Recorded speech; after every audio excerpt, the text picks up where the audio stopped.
ஆரோக்கியமான வாழ்க்கைக்கு Aaravil health mix auraville.in வெப்சைட்ல இருந்து வாங்கலாம். வடக்க தலை வச்சு படுத்தோம்னா நல்லதில்லை அப்படின்னு நம்ம வீட்டில் சொல்லி கேள்விப்பட்டிருப்போம். இது போக இன்னும் நிறைய பேர் அறிவியல் காரணங்கள் இதுக்கு சொல்லுவாங்க. அதாவது நம்ம உடல் அளவாகவும் அறிவியல் ரீதியாகவும் நிறைய விஷயங்கள்லாம் இருக்குது. இதெல்லாம் கனெக்ட் ஆகும்போது நம்ம உடம்புல நிறைய பாதிப்புகள்லாம் ஏற்படும் அப்படின்னு சொல்லுவாங்க. அதெல்லாம் என்னென்ன? 2 விஷயங்கள் முக்கியமாக அவங்க சொல்கிறாங்க. அதில் ஃபஸ்ட்டு விஷயம் என்னென்னா, மேக்னெட்டிக் ஃபீல்டு எப்போவுமே தென் துருவத்திலேருந்து வட துருவத்தை நோக்கி தான் போகும். இப்போ நம்ம வடக்கு தலை வச்சு படுக்கும்போது அந்த மேக்னெட்டிக் ஃபீல்டு நம்ம ரத்தத்தை தலைக்கு அதிகமாக கொண்டு போய் தலையில் பிரெயின் ஸ்ட்ரோக் மாதிரியான சில பிரச்சனைகளை உருவாக்கும்னு சொல்கிறாங்க. இது போக ரெண்டாவது ஒரு காரணம் என்ன சொல்கிறாங்கன்னா, நம்ம மொத்த உடம்புமே ஒரு மேக்னெட் மாதிரி தான். அதாவது நம்மளுடைய மேல் பகுதி எல்லாமே ஒரு வட துருவம் மாதிரியும் கீழ்ப்பகுதி எல்லாமே தென் துருவம் மாதிரியும் இருக்குது. அப்போது நம்ம மேல் பகுதி எல்லாமே வட துருவம் மாதிரி செயல்படுறதுனால பூமியோடைய அந்த வட துருவத்தில் இருக்கக்கூடிய மேக்னெட்டிக் ஃபீல்டு அதிகமாக இருக்கிறதுனால ரெண்டுமே ஒன்று மோதி அது நிறைய பாதிப்புகளை ஏற்படுத்தும் அப்படிங்கிற மாதிரி சொல்கிறாங்க. இதெல்லாம் உண்மையா அப்படின்னு கேட்டோம்னா ஒரு சில உண்மைகள் இருக்க தான் செய்யுது. அதாவது நம்ம பூமியோடைய அந்த காந்தப்புலங்கிறது நம்மளுடைய வடக்கு திசையில் கொஞ்சம் அதிகமாகவே இருக்குது அப்படிங்கிறது உண்மைதான். ஆனால் அதுக்காக மற்ற விஷயங்கள்லாம் உண்மையா அப்படிங்கிறத நம்ம டேரெக்டாக சொல்ல முடியாது. அதுக்கு சில டெஸ்ட்லாம் இன்னைக்கு பண்ணி பார்க்க போகிறோம். அதுக்காக தான் நம்ம சில டெஸ்ட் டியூப்ல ரத்தம்லாம் எடுத்து வச்சிருக்கோம். அதே மாதிரி ஒரு மிக முக்கியமான ஆயுதம் நம்மக்கிட்ட இருக்குது. இந்த ஆயுதத்தெல்லாம் வச்சு ஒரு சிம்பிளான டெஸ்ட் பண்ணி தான் நம்ம இன்னைக்கு இதை கண்டுபிடிக்க போகிறோம். பார்த்துலாம்.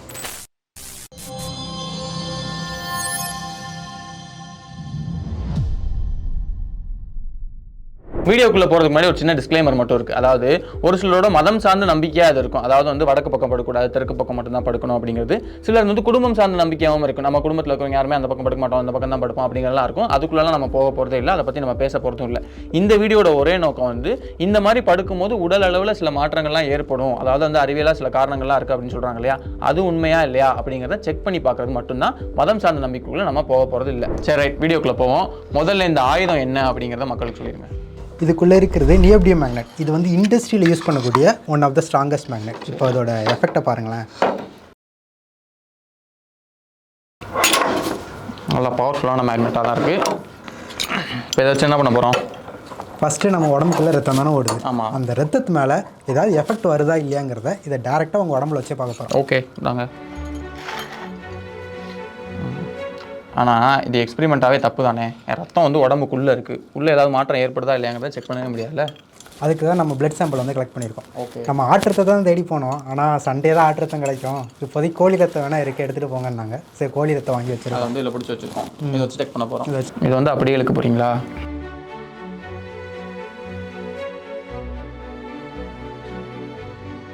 ஓகே, இதுலேயும் எந்த மாற்றமும் ஏற்படலை. அப்போ அவ்வளோதான், டேரெக்டாக எந்த மாற்றமும் ஏற்படலன்னு சொல்ல போகிறீங்களா? அப்படிலாம் இல்லை, இது கண்டிப்பாக ஒரு மாற்றத்தை ஏற்படுத்தும். அது எப்படி ஏற்படுத்துதுங்கிறத நான் உங்களுக்கு செஞ்சு காமிக்கிறேன். நம்ம டேரெக்டாக பிளட் பக்கத்தில் மேக்னெட்டை கொண்டு போகும்போது எந்த ஒரு மாற்றமும் நடக்கலை. நம்ம இப்போ என்ன பண்ண போகிறோம்னா, இந்த பிளட்டை இந்த டெஸ்ட் டியூப்ல ஊற்றி அதை தண்ணியில் மிதக்க விட போகிறோம். இதை வச்சு. ஆமாம். அப்படி மிதக்க விடும் போது உங்களுக்கு ஒரு மாற்றம் தெரியும்.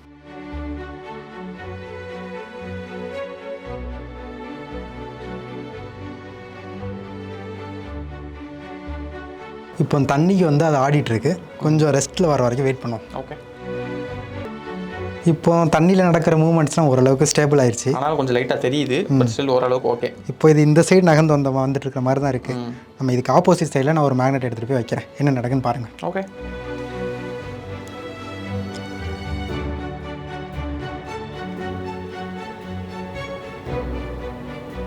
வருது. நல்லா கவனிச்சிங்களா? அதுக்கு ஆப்போசிட் சைடில் போகுதா? அது ஏற்கனவே மூவ்மெண்ட் இருந்துச்சுல, அதனால் தண்ணியோட மூவ்மெண்ட்டால் கூட போயிருக்கும். இப்போ அந்த சைடு நகர்ந்துட்டுருக்கா? ஆமாம். இப்போ நீங்கள் அந்த சைடு மேக்னெட் வைங்களேன். எங்கே பார்ப்போம்.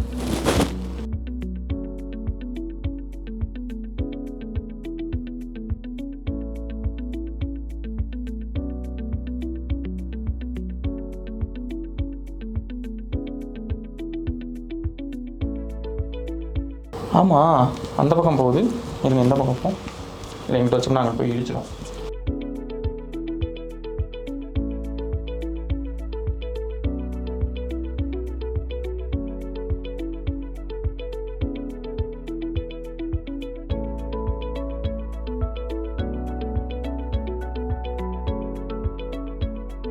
கிட்ட போக போக அதுவும் அந்த பக்கம் போகுதுங்க. நான் நம்ப மாட்டேன். நீங்கள் எப்படி சுற்றி வச்சாலும் அது அதான் நடக்கும்.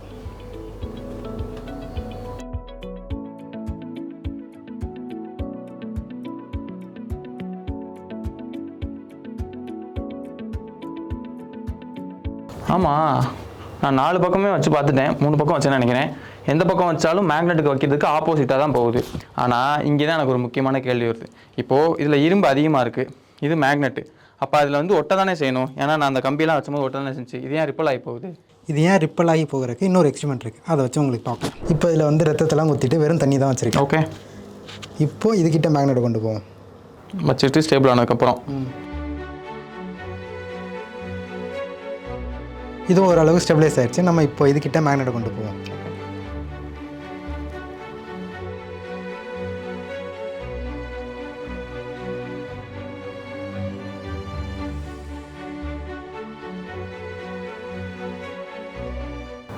மூமெண்ட் ஆரம்பிச்சிருச்சு. அதே மாதிரி இந்த பக்கம் வச்சுருங்க.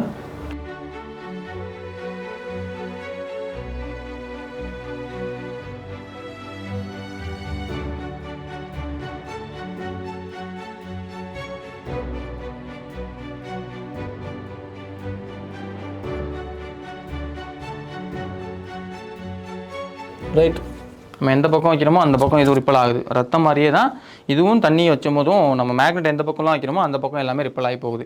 ஏன் இது ஏன்னா பொதுவாக ஒரு பொருளோட மேக்னெட்டிக் ப்ராப்பர்ட்டி, அதில் இருக்கக்கூடிய எலக்ட்ரானோட அரேஞ்ச்மெண்ட், அதோட எலக்ட்ரானிக் ஸ்பின், இது மாதிரி ரொம்ப ரொம்ப நுணுக்கமான விஷயங்களை பொறுத்து தான் மாறும். இப்போ இரும்பு மாதிரியான பொருட்களை எடுத்துக்கிட்டிங்கன்னா அதில் இருக்கக்கூடிய எலக்ட்ரானிக் கான்ஃபிகரேஷனும் அந்த எலக்ட்ரானோட ஸ்பின்னெல்லாம் சேர்ந்து அதுக்கு பக்கத்தில் மேக்னெட்டை கொண்டு போனால் அது வந்து அந்த மேக்னெட்டில் ஒட்டுற மாதிரியான ஒரு மேக்னெட்டிக் ஃபீல்டை ப்ரொடியூஸ் பண்ணும். அதனால தான் அந்த மாதிரி பொருட்கள்லாம் மேக்னெட்டில் ஸ்பீடாக ஒட்டிக்குது. இது பேர் தான் ஃபெரோமேக்னெட்டிசம். இப்போ தண்ணியெல்லாம் எடுத்துக்கிட்டிங்கன்னா அதில் இருக்கக்கூடிய எலக்ட்ரான்லாம் சேர்ந்து நம்ம மேக்னெட் ஒரு பக்கத்தில் கொண்டு போனால் அந்த மேக்னெட்டிக் ஃபீல்டுக்கு ஆப்போசிட்டான ஒரு மேக்னெட்டிக் ஃபீல்டை உருவாக்கும். ஸோ அது ரெண்டும் ஒன்றோட ஒன்று சேர்ந்து ரிப்பல் ஆகி அது விலகி வரும். இது பேர் தான் டயமேக்னெட்டிசம். இப்போ நீங்கள் சொல்கிறத வச்சு பார்த்தோன்னா அவங்க சொல்கிற மாதிரி வடக்கில் தலை வச்சு படுத்தா ஆபத்து தானே. ஏன்னா இப்போ இந்த நியோடியம் மேக்னெட்டு இது குட்டியாக இருக்குது, இதை வச்சு நான் தண்ணி கிட்ட கொண்டு போகுமே அது ரிப்பல் பண்ணி கொண்டு போயிடுச்சு. என் உடம்புல இருக்கக்கூடிய ரத்தம் வந்து பெரும்பாலும் தண்ணி தான், அது போக மிச்சம் தான் வந்து அயனி, ஹீமோகுளோபின் இதெல்லாம் இருக்க போகுது. அப்போது இவ்வளோ தண்ணி இருக்கும்போது நான் வடக்கு பக்கம் தலை வச்சு படுத்தேன்னா இந்த நியோடியம் மேக்னெட்டோட பூமியோடைய அந்த மேக்னெட்டிக் அந்த பாருங்கிறது பெருசு, கிட்டத்தட்ட 12,000 கிலோமீட்டர் இருக்குது. அப்போ அது ரொம்ப சுலபமாக என் உடம்புல இருக்கக்கூடிய அந்த தண்ணி எல்லாத்தையுமே ரிப்பல் பண்ணிடும்ல, அது என் உடம்புக்கு ஆபத்து தானே.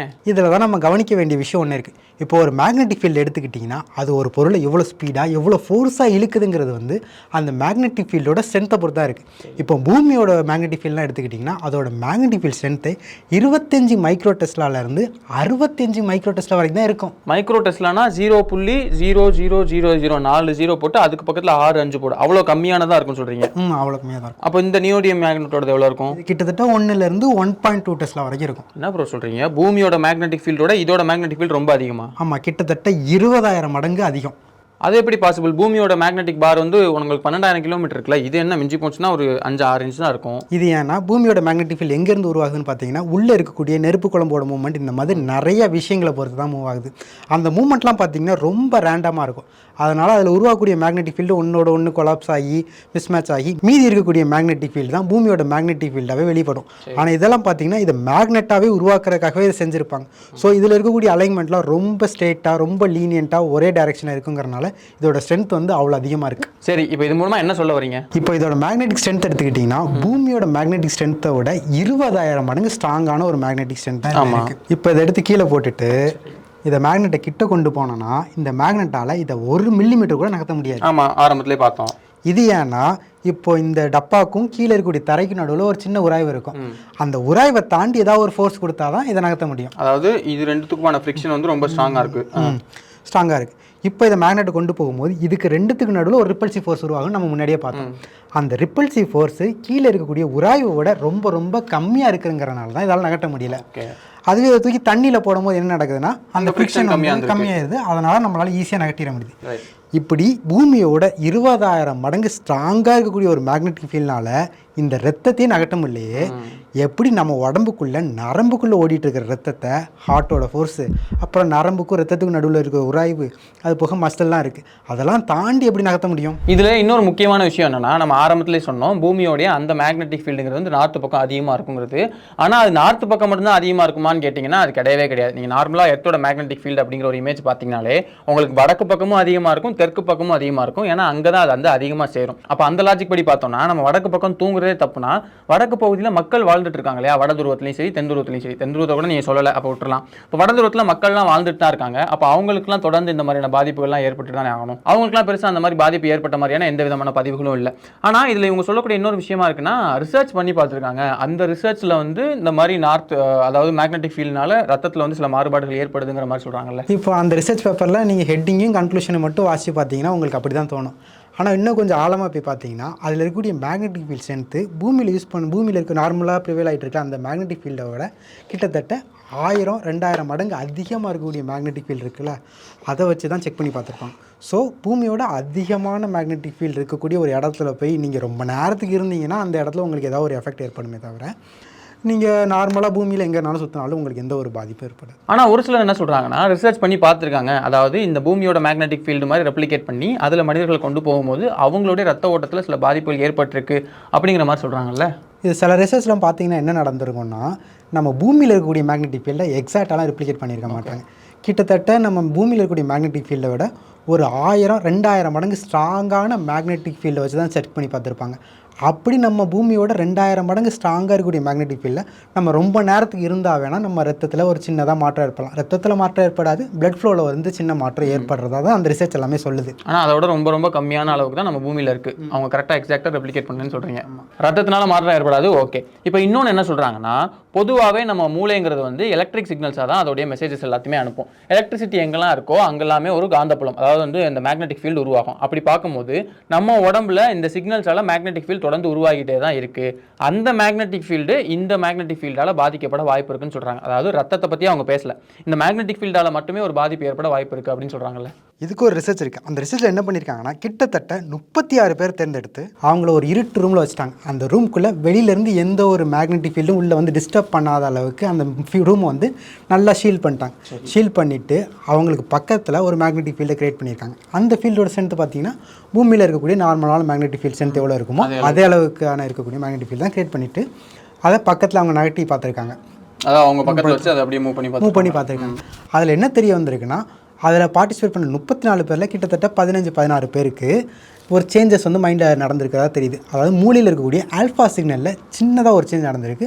அதுக்கப்புறம் அது 2 செகண்டில் நார்மல் ஆயிடுச்சுன்னு தெரியுது. நார்மல் ஆயிடுச்சுன்னா பழையபடி திருப்பியும் அதோட ஸ்டேட்டுக்கு ரிட்டன் ஸ்டேட்டுக்கு வந்துருச்சு. முன்னாடி எப்படி இருந்துச்சோ அந்த ஸ்டேட்டுக்கு வந்துருச்சு.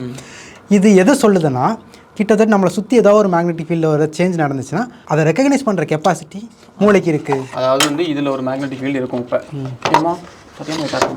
இந்த மேக்னெட்டிக் ஃபீல்டை என்கிட்ட கொண்டு வந்தோன்னா இதுலேயும் ஒரு சின்ன மாற்றம் ஏற்பட்டு மறுபடியும் பழைய நிலைக்கு வந்து சொல்கிறாங்க. இந்த மூமெண்ட்டை ரெக்கக்னைஸ் பண்ணுறதுக்கான கேப்பபிலிட்டி நம்ம மூளையில் இருக்குது அப்படின்னு தான் அந்த ரிசர்ச் பேப்பரை சொல்லியே தவிர, அது நம்ம மூளையில் ஒரு பாதிப்பு ஏற்படுத்தும், உங்கள் கெட்ட கனவோ இல்லை வேறு ஏதோ ஒரு விஷயம் நடக்குங்கிறத வந்து சொல்லவே இல்லை. அதுவும் இல்லாமல் அது 36 பேர் தான் பண்ணியிருக்காங்க.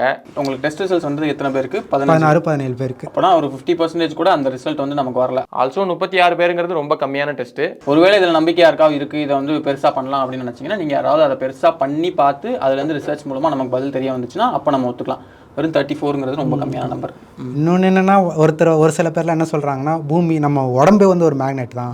நம்ம உடம்போட அப்பர் பார்ட் நார்த் போலாகவும் லோயர் பார்ட் வந்து சவுத் போலாக ஆக்ட் ஆகுதுன்னு சொல்கிறாங்க. பட் நம்ம உடம்புல வந்து மேக்னெட்லாம் கிடையாது. எதுவும் நம்ம உடம்புலாம் மேக்னெட் கிடையாது. ஜஸ்ட் நார்மலாக செல்ஸால் உருவாகி இருக்கக்கூடிய ஒரு பெரிய உருவம் தான். ஓகே ப்ரோ, இதாங்க விஷயம். இதை தான் வந்து இந்த வீடியோவில் சொல்லணும்னு நினச்சோம். இப்போது இதில் நான் ஏற்கனவே ஒரு டிஸ்க்ளைமர் சொல்லியிருந்தேன் இல்லையா, அதே தான் இங்கேயுமே.